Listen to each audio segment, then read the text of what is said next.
नमस्कार दोस्तों, सभी केंद्रीय कर्मचारियों और पेंशन भोगियों का मैं एक बार फिर से हार्दिक स्वागत करती हूं। बड़ी अपडेट यहां पर निकल कर आ रही है। हाई कोर्ट ने जो सरकार को फटकार लगाई और केंद्रीय कर्मचारियों और पेंशनर्स के हक में क्या यहां पर कहा गया है, आप देख सकते हैं वीडियो में बिल्कुल डिटेल। लास्ट तक वीडियो को जरूर देखें। आप सभी को बता दें दोस्तों कि हाई कोर्ट ने दिल्ली सरकार को लगाई फटकार। कहा रोज रोज जो नेताओं के विज्ञापन पर पैसे खर्च हो रहे हैं, क्या यह अपराध नहीं है। आप सभी को बता दें दोस्तों कि दिल्ली हाई कोर्ट ने नॉर्थ एनसीडी की याचिका खारिज करते हुए सोमवार को कहा कि वेतन और पेंशन हासिल करना कर्मचारियों या सेवानिवृत्त कर्मचारियों का मौलिक अधिकार है। निगम ने कर्मचारियों के बकाया भुगतान के लिए और समय पर देने की मांग की थी। दिल्ली हाईकोर्ट ने नॉर्थ एमसीडी की याचिका खारिज करते हुए सोमवार को कहा कि वेतन और पेंशन हासिल करना कर्मचारियों या सेवानिवृत्त कर्मचारियों का मौलिक अधिकार है। निगम ने कर्मचारियों के बकाया भुगतान के लिए और समय पर जो समय से देने की मांग की थी। बेंच ने फंड की कमी का मुद्दा उठाने और अखबारों में रोज रोज पूरे पन्ने के जो नेताओं के विज्ञापन पर दिए जाने को लेकर भी सवाल उठाया कि पैसा वहां कहां से आ रहा है। जब केंद्रीय कर्मचारियों पेंशनर्स के लिए पैसा नहीं है तो नेताओं के विज्ञापन के लिए पैसा कहां से आ रहा है।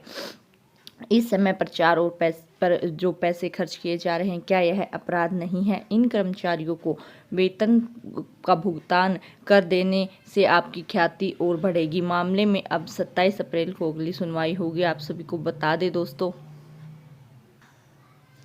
जस्टिस विपिन सांघी और जस्टिस रेखा पत्नी की बेंच ने निगम की वह याचिका खारिज कर दी जिसमें सभी सेवारत और सेवानिवृत्त कर्मचारियों के वेतन और पेंशन के बकाया भुगतान के लिए समय सीमा 5 अप्रैल से बढ़ाकर 30 अप्रैल करने का अनुरोध किया था। अदालत ने कहा कि वेतन और पेंशन पाना कर्मचारियों का मौलिक अधिकार है। यह संविधान के अंतर्गत जीवन और आज़ादी के अधिकार के तहत आता है। इसलिए हम ऐसा कोई आदेश जारी नहीं करना चाहते हैं जिससे कर्मचारियों के अधिकारों का उल्लंघन हो। हाई कोर्ट ने कहा कि फंड उपलब्ध नहीं होना वेतन और पेंशन समय पर नहीं देने का आधार नहीं हो सकता है, क्योंकि जो हमारे नेता हैं उनके विज्ञापन, उनके चुनाव प्रचार प्रसार के लिए फंड जरूर आता है, लेकिन बात जब पेंशनर्स की होती है, कर्मचारियों की होती है, तो पेंशन और वेतन के लिए फंड उपलब्ध नहीं मिलता है। निगम ने कर्मचारियों को अपनी सेवाएं देने के लिए नियुक्त किया है। यह निगम पर है कि वह अपने कर्मचारियों को भुगतान का रास्ता तलाश करे। हाईकोर्ट ने 9 मार्च को दिल्ली की